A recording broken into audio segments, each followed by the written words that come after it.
What a twist! China's influence in Eastern Europe is beginning to crumble. Pelosi has opened the doors to Taiwan even more, and Germany has a chance. By Philip Fritz. With the help of the 17+1 format, Beijing seeks to bring the countries of Eastern and Central Europe closer together. Now, following Lithuania, Estonia and Latvia have also left, they do not agree with China's policy towards Russia. For Germany, the loss of Chinese prestige in the region is an opportunity. The fact that the group's name was not chosen well should have reached the people in charge in Beijing by now.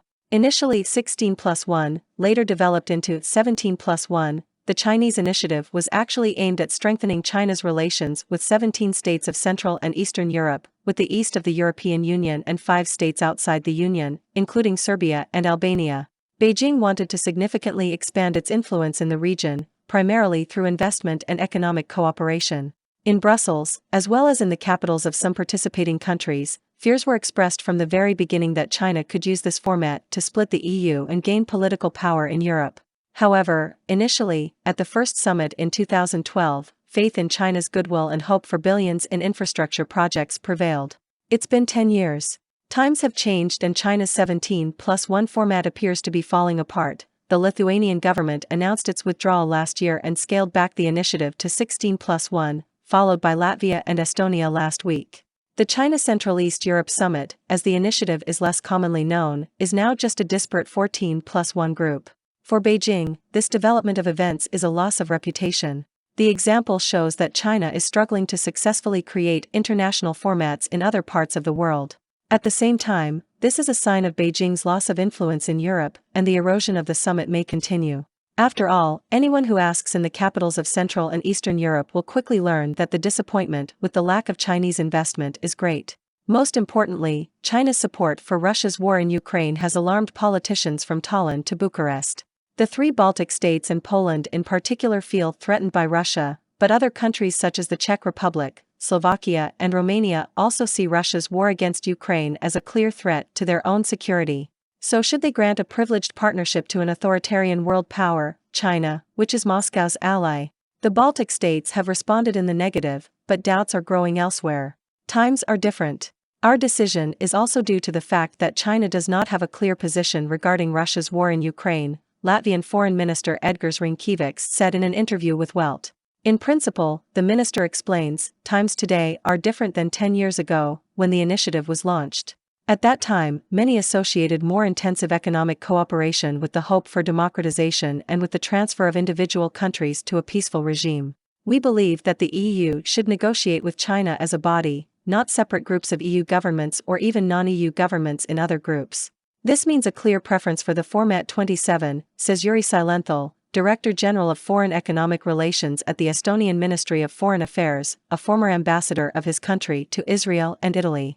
Like all Baltic governments, the senior diplomat is urging the EU to take a united stance on China. There is no need for confrontation. The governments of Latvia and Estonia agreed on their decision to withdraw from the Chinese group.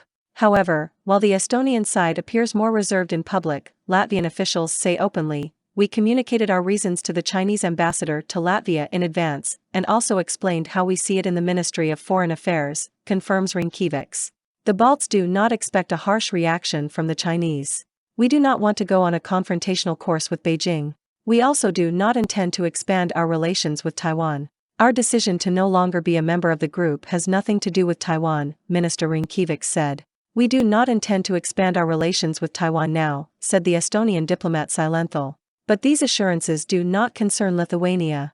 Vilnius was the first to withdraw from the China initiative by blocking Chinese investment in the strategic port of Klaipėda, where an LNG terminal operates in Lithuania. He also expanded his relationship with Taiwan. In November 2021, he even allowed Taiwan to open a diplomatic mission in Vilnius, thus angering Beijing, which is putting pressure on countries around the world that want Taiwan's diplomatic upgrade. China's economic pressure on Lithuania led the EU to intervene and file a case against Beijing at the World Trade Organization. Lithuanian Foreign Minister Gabrielius Landsbergis recently commented on Twitter on U.S. House Speaker Nancy Pelosi's visit to Taiwan. She opened the door to Taiwan even more.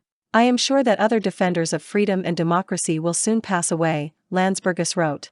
Latvian and Estonian diplomats avoid such statements, at least for the time being. It is also unclear how China will react to the two countries' decision. So far, Beijing has been reluctant to make public statements. One country did not write off China. The actions of Latvia and Estonia, however, have something in common with Lithuania. We want to expand trade with the countries of the Organization for Economic Cooperation and Development, including the democratic countries of Asia, such as South Korea and Japan, as well as the countries of Latin America, says the Minister of Foreign Affairs of Latvia, Rinkevics.